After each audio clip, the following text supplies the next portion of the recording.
All right. Good morning.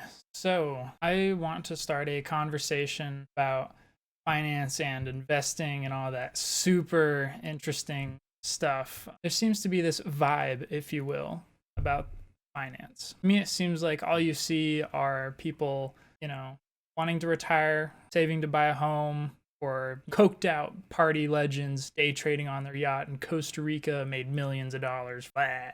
And there's nothing wrong with any of those. Good chances I'll end up as at least one of them.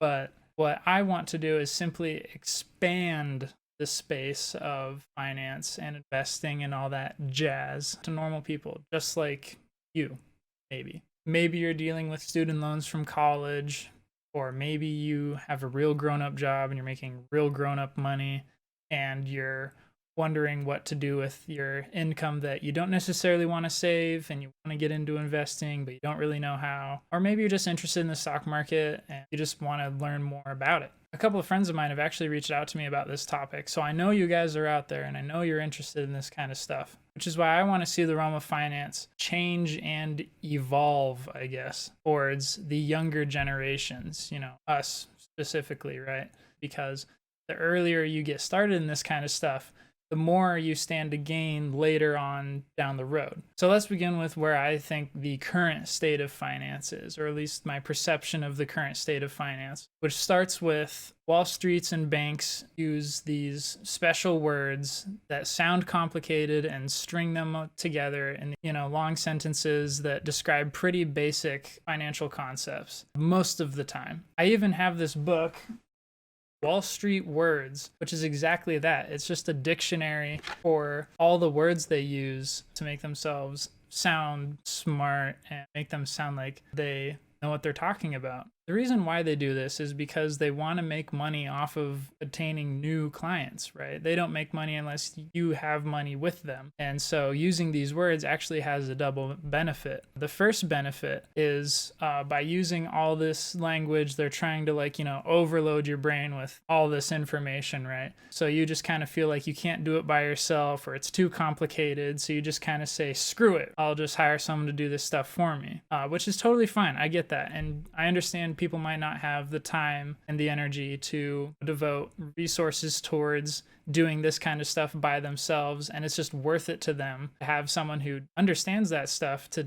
just take care of it for them, which I totally get. But the issue I have with it is, to me, it seems like they make it seem like that's the only option, that if you want to have this stuff set up properly, you need to go through them, which isn't exactly the case. The second benefit from using these words and, trying to sound smart comes from when you do decide to go with someone and you're shopping around for different brokers. You obviously want to pick someone who sounds the most trustworthy, right? You want to go with the person who is the smartest, has the best track record, knows what they're talking about. Tell me if this sounds familiar. Here at Business Corp Investments and Equity Trust Management, we aren't like those other guys. We actually care about each of our clients and personally tailor your portfolio to meet your individual investment needs. And they'll have their arms crossed or talking in some conference room on, the billboard with all the charts and all that good stuff in a fancy office building downtown. And they'll have the B-roll of mom serving dinner and whatever. And maybe you haven't seen those commercials. Maybe I'm the only one, but I've definitely seen them. They're out there. I'm not crazy. They exist. And I'm sure some of you have seen them too. But one exception to these are the commercials from E-Trade, which actually brings me to my next topic of where I think the world of finance is going and where I think it should go for the better. E-Trade makes pretty funny commercials. They're not like, the funniest commercials on TV, but they definitely are trying to get the attention of a younger audience, or at least portray finance in a lens that isn't so serious and so strict. You might remember the banger from 2010 or 2011, I forget when. The apparently riding a dog like a small horse is frowned upon in this establishment. Like, that stuff is good. They have another one about buying the dips, at an auction. If you think this is what buying a dip is, you're in over your head or you're fucked. They don't say that, you're fucked, but you know what I'm saying. And I think that's kind of where the world of finance is going. It's has to head in that direction, because a lot of the people that are already interested or invested into these financial institutions in the stock market, they already are with someone. They're already with a brokerage. They already have someone taking care of their stuff. We're the next market. We're the next people that they're going to try to go after. And so I think we're going to see a lot more of that stuff. My proof, I guess, of this is the insurance world. Insurance, the most exciting topic in the world, has some, decent commercials. They have like Flo from Allstate, or Allstate. They have Flo, sprinkles are for winners. Then they have, Limu Emu, Liberty Bitterly, blah, blah, blah. I mean, they're decent commercials, but they're trying to be entertaining. And you're seeing more and more of those companies doing that. And I think we're going to see a lot more of that happen in the financial world. And so as people start to get more interested, young people, I should say, try to get more interested into the stock market, they'll start, shopping around for brokerages, trying to pick who they want to go with. So I think we're going to see a lot more people fight over us, the next demographic they want to go after. And brokerage like Robinhood is already doing that. All right, so between when I recorded this and when I'm editing this, a lot has happened. And in case your name's Patrick Starr and you've been living under a rock for the past couple of weeks, basically GameStop went absolutely atmospheric, and it caused a lot of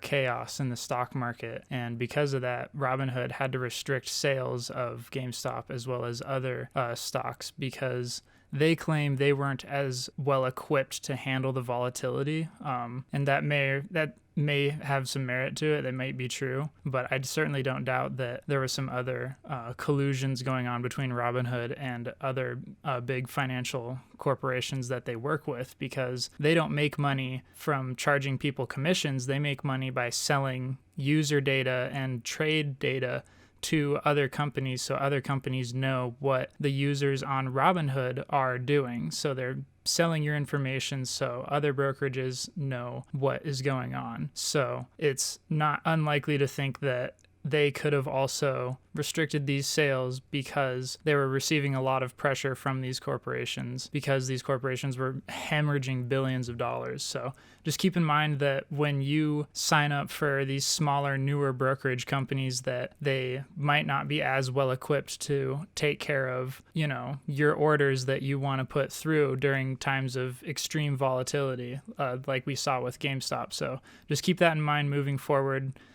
Maybe a new one will come along that can actually handle it, but for now, maybe just stick to the bigger ones like Fidelity or Charles Schwab. So I would just, keep that in mind. Okay, back to the video. They've already kind of cornered the market on where the new guy, trying to go after a younger audience, people, young professionals. I think they launched as like a mobile exclusive brokerage. I don't that's true, but they were definitely one of the first brokerages to have like a really good streamlined mobile app. And that is definitely a big part in attracting the younger audience, because, it's easy to go on your phone and, do a few things for your investments or whatever, rather than pull everything up on your desktop or your laptop or whatever. This way, oh yeah, okay, pull out my phone, buy a few stocks here and there. It's a lot more casual of a process, which I think is definitely the future and where everything's going. Maybe I'm wrong. Maybe this is all crazy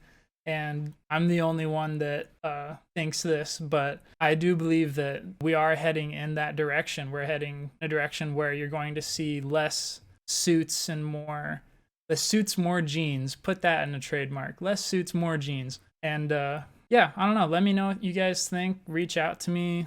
Leave a comment. Just let me know what you think, and bye.